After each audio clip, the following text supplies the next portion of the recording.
দেশে বজ্রপাতে মানুষের মৃত্যুর সংখ্যা দিনকে দিন বাড়ছে। গেল এক সপ্তাহের মধ্যে মাত্র 2 দিনের বজ্রপাতের ঘটনায় অন্তত 30 জন মানুষের মৃত্যু হয়েছে। এপ্রিল, মে, জুন এই 3 মাস দেশে বজ্রপাত বেশি হয়, ফলে এই সময়টায় সবার সতর্ক থাকা জরুরি। বাংলাদেশ ফায়ার সার্ভিস ও সিভিল ডিফেন্স বজ্রপাতের হাত থেকে নিরাপদ থাকতে 20টি পদক্ষেপ অনুসরণ করতে বলেছে। চলুন সেগুলো জেনে নেই। 1. বজ্রপাত ও ঝড়ের সময় বাড়ির ধাতব কল, সিঁড়ির ধাতব রেলিং, পাইপ ইত্যাদি স্পর্শ করা যাবে না। 2.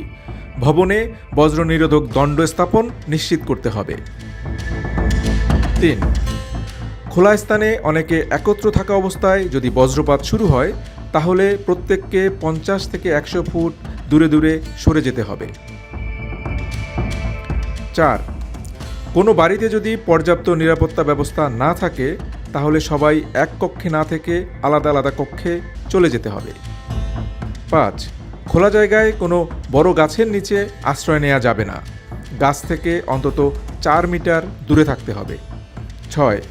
ছেঁড়া বৈদ্যুতিক তার ও বৈদ্যুতিক তার দুটো থেকেই নিরাপদ দূরত্বে থাকতে হবে। 7. ক্ষয়ক্ষতি কমানোর জন্য বৈদ্যুতিক যন্ত্রপাতির প্লাগগুলো লাইন থেকে সংযোগ বিচ্ছিন্ন করে রাখতে হবে। 8. বজ্রপাতে আহতদের বৈদ্যুতিক শকের মতো করেই চিকিৎসা দিতে হবে। 9. এপ্রিল, মে, জুন এই 3 মাস বজ্রপাত বেশি হয়। এই সময়ে আকাশে মেঘ দেখা গেলে ঘরে অবস্থান করুন। 10. বাইরে থাকলে বজ্রপাতের সময় যত দ্রুত সম্ভব দালান এবং কংক্রিটের ছাউনির নিচে আশ্রয় নিন। 11. বজ্রপাতের সময় জানালার কাছাকাছি বা বারান্দায় থাকবেন না এবং বৈদ্যুতিক সরঞ্জাম থেকে দূরে থাকুন। 12. ঘন কালো মেঘ দেখা গেলে অতি প্রয়োজনে রাবারের জুতা পরে বাইরে যেতে হবে। 13. উঁচু গাছপালা, বৈদ্যুতিক খুঁটি, তার, ধাতব খুঁটি ও মোবাইল টাওয়ার থেকে দূরে থাকুন। 14. বজ্রপাতের সময় জরুরি প্রয়োজনে প্লাস্টিক বা কাঠের হাতলযুক্ত ছাতা ব্যবহার করুন। 15.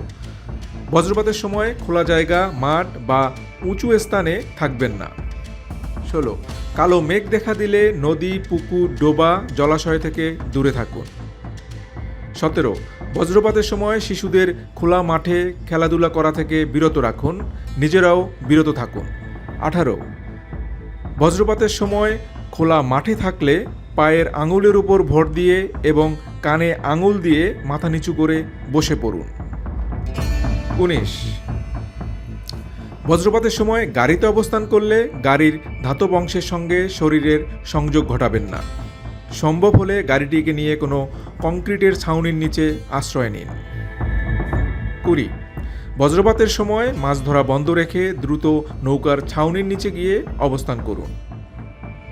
আসুন সবাই সচেতন হই এবং বজ্রপাতের হাত থেকে নিজেকে এবং পরিবারকে নিরাপদে রাখি।